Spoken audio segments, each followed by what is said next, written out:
अनुकूल परिणाम मिले या प्रतिकूल परिणाम मिले, लोग निंदा करने लगे या यश करने लगे, मुझे बिल्कुल उधर नहीं देखना है। जो आज्ञा और जैसे चलाया जा रहा है बस। कर्म का पूरा होना अथवा ना होना, सांसारिक दृष्टि से उसका फल अनुकूल होना या प्रतिकूल होना, उस कर्म के करने से मेरा आदर बढ़ना या मेरा निरादर होना, मेरी प्रशंसा होना या मेरी निंदा होना, अंतःकरण की शुद्धि होना या अंतःकरण का पवित्र होना, सिद्धि होना या असिद्धि होना, हमें इससे कोई मतलब नहीं। समझो, समो भूत्वा, सिद्धि असिद्धियो समो भूत्वा समत्वम योग इच्छते। कर्म तो सब कोई करता है, लेकिन कर्म योग इसे कहते हैं। और इसकी इतनी सामर्थ्य है इस योग की कि वो सीधे सीधे भगवत प्राप्ति कराता। हमारी मुक्ति हो या ना हो, हमारी भक्ति बढ़े या ना बढ़े, हमारी सदगति हो दुर्गति हो, मुझे इससे कोई मतलब नहीं, सिर्फ आज्ञा पालन से मतलब है। क्या बात है। उपासक को यह बात असंगता की चरम सीमा में पहुंचा देगी, जिसे कहते हैं जीवन मुक्त परमहंस, यह स्थिति। अगर अभी वो चल रहा है और उसको असंगता का अनुभव नहीं हो रहा, उसके अंदर ये समता नहीं आ रही, तो भी उसका कुछ बिगड़ने वाला नहीं। अंत में सिद्धि उसे प्राप्त हो जाएगी समता की, क्योंकि उसने आज्ञा पालन के लिए अपने जीवन को समर्पित कर दिया है। अंतःकरण की समता से साध्य रूप समता स्वतः आ जाएगी। इसलिए भगवान कहते हैं योगस्थः कुरु कर्माणि, सिद्धि असिद्धि में सम होकर के। प्रायः देखो उपासक कहां है, समझो हमारा मार्ग क्या है, हमारे प्रभु ही तो जना सकते हैं। सोई जाने जे देह जनाए। हमारी स्थितियां कहां हैं? हमारे मन के प्रतिकूल थोड़ी भी बात या थोड़ी भी चेष्टा हमें बर्दाश्त नहीं होती और हम परमार्थ से विमुख हो जाते हैं। तो बिना सत्संग के विवेक नहीं होता और बिना विवेक के परमार्थ में चलना नहीं होता। तो आज जो अपने सत्संग सुने इसको समझें।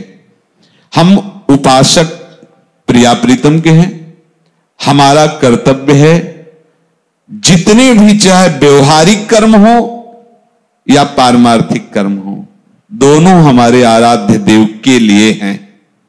जो कर्म योग है, योग प्रभु से।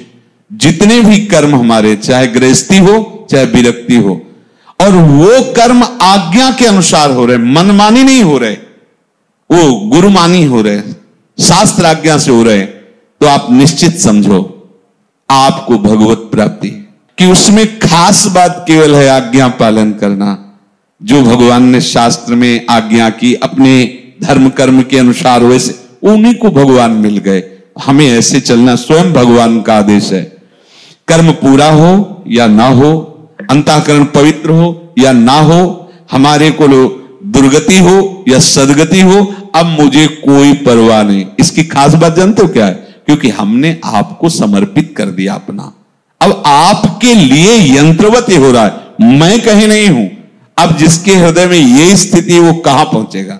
सीधे प्रभु के पास पहुंचेगा। इसीलिए स्वयं प्रभु बता रहे योगस्थः कुरु कर्माणि संगम त्यक्त्वा धनंजय सिद्धे असिद्धयो समो भूत्वा समत्वम योग उच्यते। हे धनंजय, तू आसक्ति का त्याग करके सिद्धि और असिद्धि में सम होकर योग में स्थित हुआ कर्मों को कर, क्योंकि समत्व ही योग कहा जाता है। संगम त्यक्त्वा, हमें किसी भी कर्म से कोई मतलब नहीं, समझना। जो आज्ञा है वो मुझे करना है। जैसे पीछे जो उदाहरण दिए, जो आज्ञा है, शास्त्र आज्ञा, गुरु आज्ञा, ये करना है बिना ही विचारी। हमें उस कर्म से मतलब नहीं, हमें आज्ञा से मतलब है। वो कर्म हुआ कि आप नाली साफ करो, या आप सोहनी लगाओ, या आप पादुका साफ करो। आए थे भजन में कि हम माला लेकर भजन में जाओ, कहते हैं कि जूता साफ करो, कहते हैं कि गाय चरा के लाओ, जो उपनिषदों में पढ़ के देखो, आप जाओ ऐसा करके ऐसा करो। वो क्या कह रहे हैं बस उतना ही हमें करना है,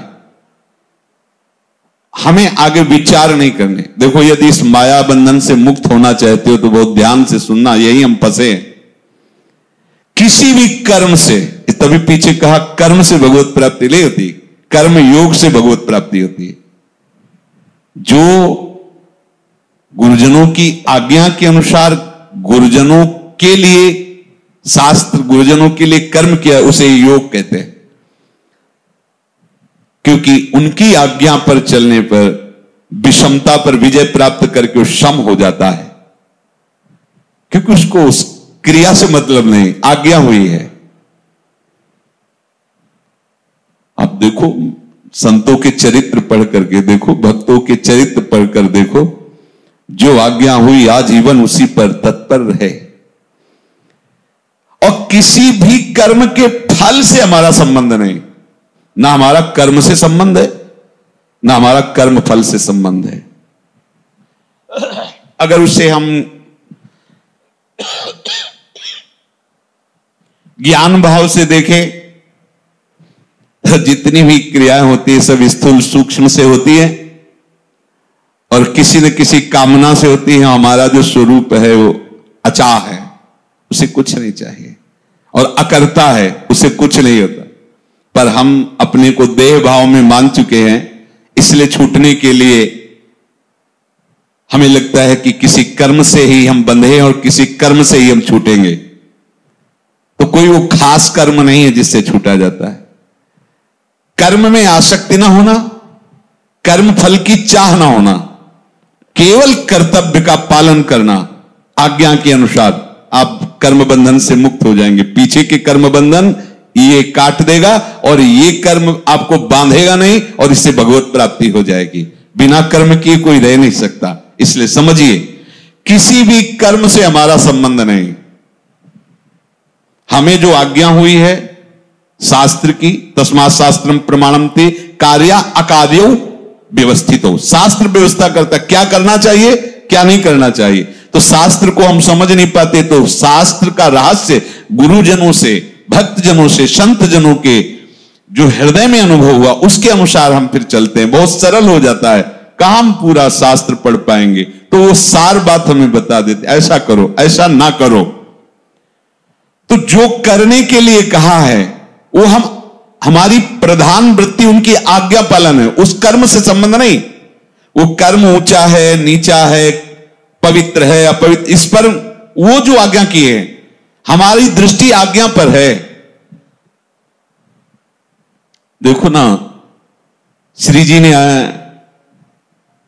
जो राधा वल्लभ जी के पीछे एक मंदिर है छोटा सा, प्राय सब लोग नहीं जानते, वो आनंदी बाई जी का, वो लाल प्रिया जी को अपना बेटा और बहू मानती थी।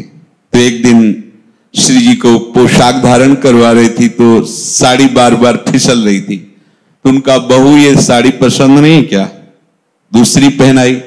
भक्तों की दृष्टि और भक्तों की बातचीत अलग ही होती है। वो भी जितनी साड़ियां थी सब बदल दी, लेकिन कोई भी टिक नहीं रही थी। अच्छा, तो बहू को अब नई साड़ी चाहिए, और आप विरक्ति से रहती थी। कुछ भक्तों से अर्थ एकत्रित करके बहू के लिए साड़ी लाने के लिए कलकत्ता आई। कई दुकानों में देखा, अंदर से लग नहीं रहा था कि ये साड़ी लें। अचानक एक रिक्शे पे बैठी हुई नव युवती को देखा, वो साड़ी देखते ही एकदम पसंद आ गई। अब एक रिक्शा किया, उसके पीछे लगाया, और जब कोठी पे रुकी, जाके रुको, नजदीक गई। उनका, मैं अपनी बहू के लिए साड़ी लेने आई थी, वृंदावन से आई हूं। पहले यही सुन के आश्चर्यचकित हो गई कि ऐसी सास तो हमने आज तक नहीं देखी, जो अपनी बहू की पसंद के लिए वृंदावन से कलकत्ता साड़ी लेने आई। और फिर हालत देखी, रज लगी हुई, फटी मार्किन जैसी ऐसे पहने, समझ में नहीं आ रहा था, तो हाथ जोड़ा और कहा कि मेरी बुद्धि काम नहीं कर रही आपको देख करके। आप कितना प्यार अपनी बहू से करती है कि आपके तो वस्त्र ऐसे, और आप हमारी साड़ी देखकर अपनी बहू के लिए पहले तुम अपना परिचय बताती कि हम वैश्या हैं।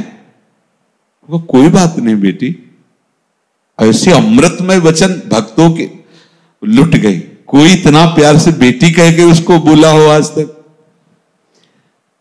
वो कहा हमारे श्री कृष्णचंद्र जो बेटा है और किशोरी जो बहू है, वो आंसू चलने लगे उसके कि मैं कितनी नीच हूं, पर कहीं ना कहीं भगवान मेरे पर प्रसन्न हुए।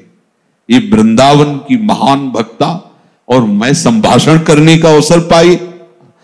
प्रणाम किया और कहा माता जी आप पता दे दीजिए, मैं बिल्कुल ऐसी ही साड़ी कई मंगा करके और स्वयं वृंदावन लेकर के आऊंगी, आप पता दे दीजिए।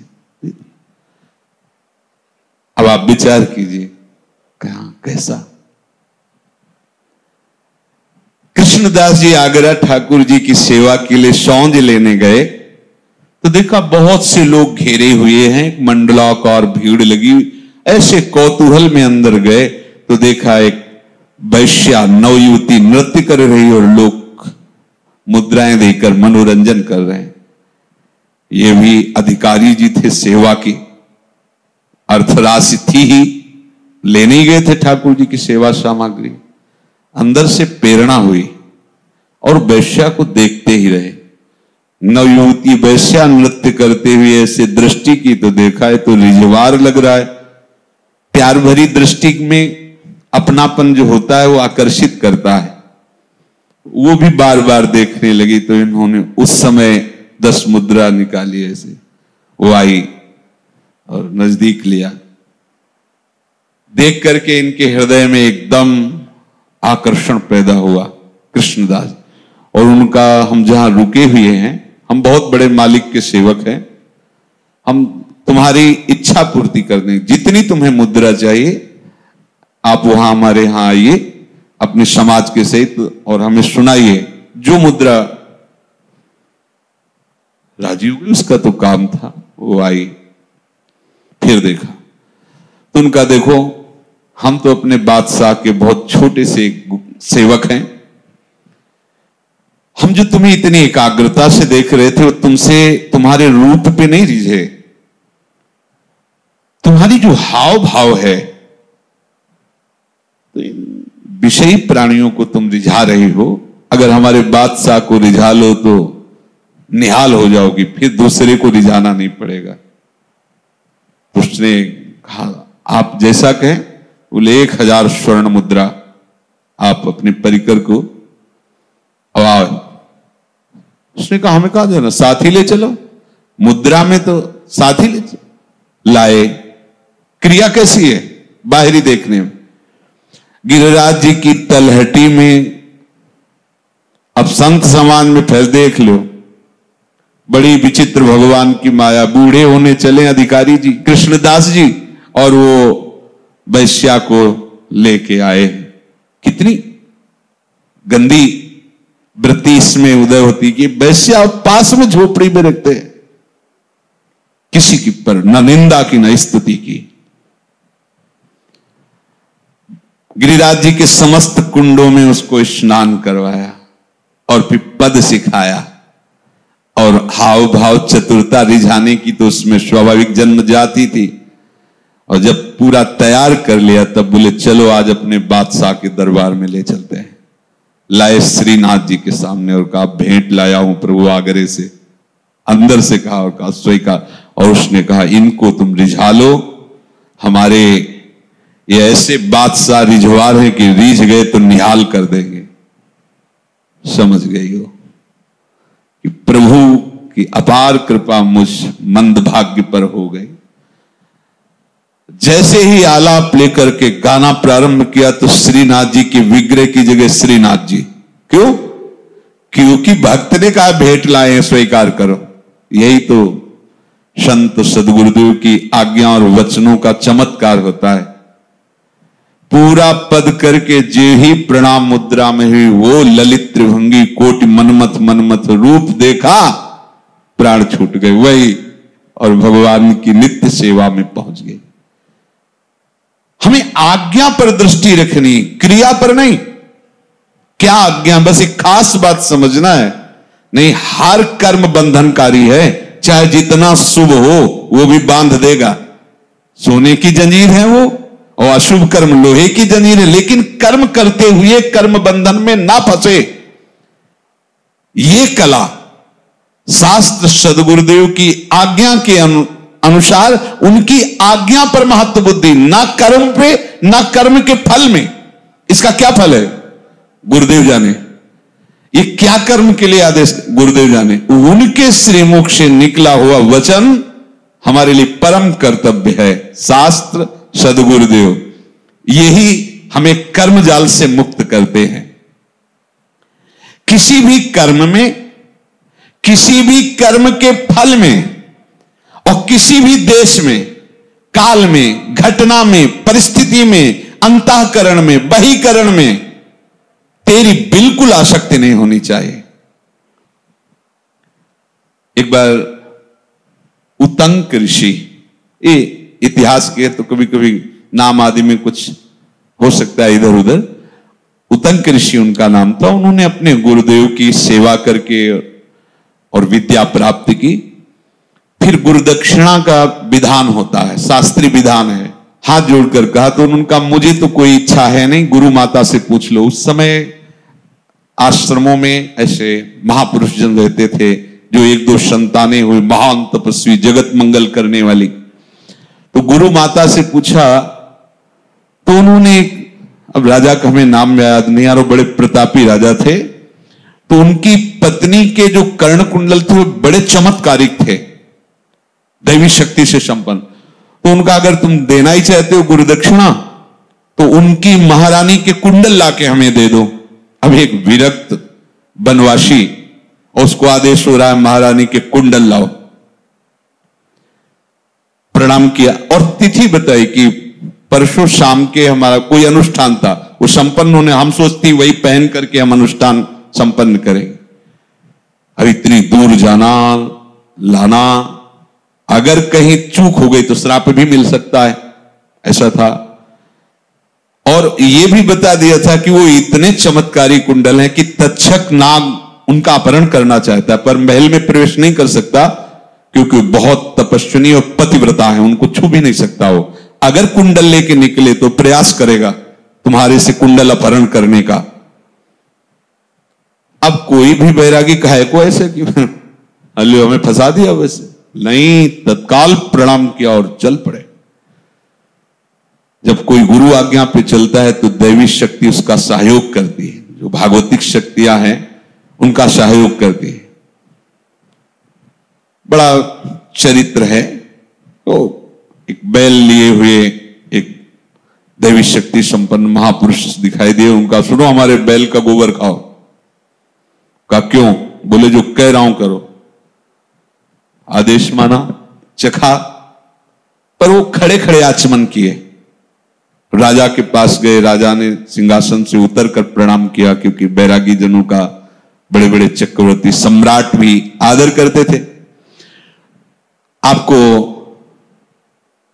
किस तरह से हम प्रसन्न करें, उन राजा ने कहा। तो उन्होंने कहा कि मुझे गुरुदक्षिणा देने के लिए आप अपनी महारानी के कुंडल दे दीजिए। उनका, महल में चले जाइए और आप आज्ञा कीजिए, वो आपको दे देंगे। महल में गए, पूरे महल में देखा रानी ही नहीं है, दासियां और सब दिखाई दे रहे। वापस आए, उन्होंने कहा हमारे साथ विनोद क्यों किया, महल में तो रानी है ही नहीं। तो उनका, निश्चित आप अपवित्र हो, क्योंकि मेरी रानी का दर्शन कोई अपवित्र पुरुष कर ही नहीं सकता। अपवित्र कहां से हूं? तब ध्यान आया कि खड़े खड़े ऐसे मुंह में जल डाल दो, जूठा मुंह है। तुरंत बैठे और फिर मंत्र के द्वारा आचमन किया। जैसे पहले आचमन पूर्व मार्ग में जब थे तो मंत्रों के साथ केशवाय नमः, नारायणाय नमः, माधवाय नमः। अब तो राधा वल्लभ श्री हरि, राधा वल्लभ श्री हरि, हर समय उसमें केशव नारायण कहने की जरूरत नहीं। आचमन किया और गए तो देखा वो बैठे थे। महारानी ने प्रणाम किया। उन्होंने कहा कि हमारा सौभाग्य है कि आप जैसे गुरु भक्त का दर्शन हुआ और आप ये कुंडली, बड़ा उसमें बड़ा चरित्र।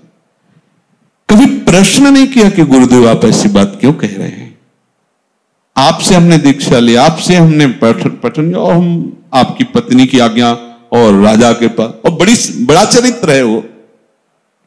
ना मेरी किसी कर्म में, ना किसी कर्म फल में, ना किसी देश में, ना किसी काल में, ना घटना में, ना परिस्थिति में, ना अंतःकरण में। जब से उन्होंने बात कही मेरा हृदय जल रहा है, ना अंतःकरण में और ना बहिकरण में। जब से उन्होंने बात कही लोग हमारी निंदा कर रहे हैं, नहीं, तू निर्लिप्त हो करके आज्ञा पालन कर। निर्लिप्त ये है भगवत स्वरूप कर्म जो भगवत प्राप्ति कर लाता है। निर्लिप्त आपने देखा नहीं, जो पीछे चरित्र सुनाए, अगर तू लिप्त हो जाएगा कर्म में या कर्म फल में या किसी काल देश घटना आसक्ति में, तो वो तुझे बांध लेगी, वो कर्म वृत्ति तुझे बांध लेगी, आवागमन चक्र में फंसा रहेगा। इसलिए निर्लिप्त रहना, और निर्लिप्त तभी आज्ञा पालन, सिर्फ मुझे आज्ञा पालन, बस इसका क्या फल है मुझे कोई मतलब नहीं, क्या क्रिया है उसका मतलब नहीं, सिर्फ आज्ञा पालन। ये कोई महाभाग्यशाली ही ऐसा अब जो कहें करे हम सोई। सिद्धियो असिद्धयो समो भूत्वा, जब आप ऐसे चलोगे तो आपको मिलेगा क्या, उसके अंदर चाह नहीं है, पर यहां भगवान बता रहे सिद्धियो सिद्धियो समो भूत्वा, वो क्या हो जाएगा, वो सिद्धि और असिद्धि दोनों में समता को प्राप्त कर लेगा, अर्थात द्वंद्व से ऊपर उठ गया। कितनी बड़ी कृपा हुई। कर्म कर्म फल इससे उसका कोई संबंध नहीं, आज्ञा इसलिए वो कर्म हो रहा है, उसका फल आज्ञा पालन, और वो भी पूर्ण हो या ना हो इसमें भी वो जाने।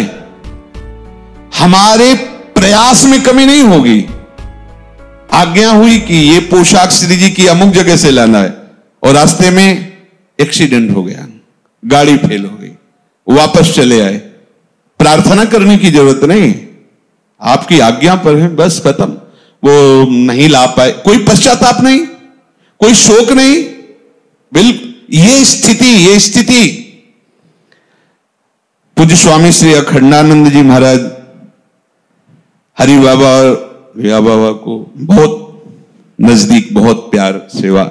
एक बार हो कि इतने दिन तक भागवत सुनाएंगे आपको, बाबा दोनों महापुरुषों ने कहा ठीक है। और कुछ दिनों में ऐसी आवश्यकता पड़ी कि हरि बाबा को जाना, तो उन्होंने कहा कि संकल्प हुआ था कि इतने दिन भागवत आप श्रवण करेंगे और हम सुनाएंगे। बोले भगवान की विशेष कृपा हुई कि संकल्प पूरा नहीं होने दिया। साधु का संकल्प पूरा ना हो, आपका संकल्प पूरा हो।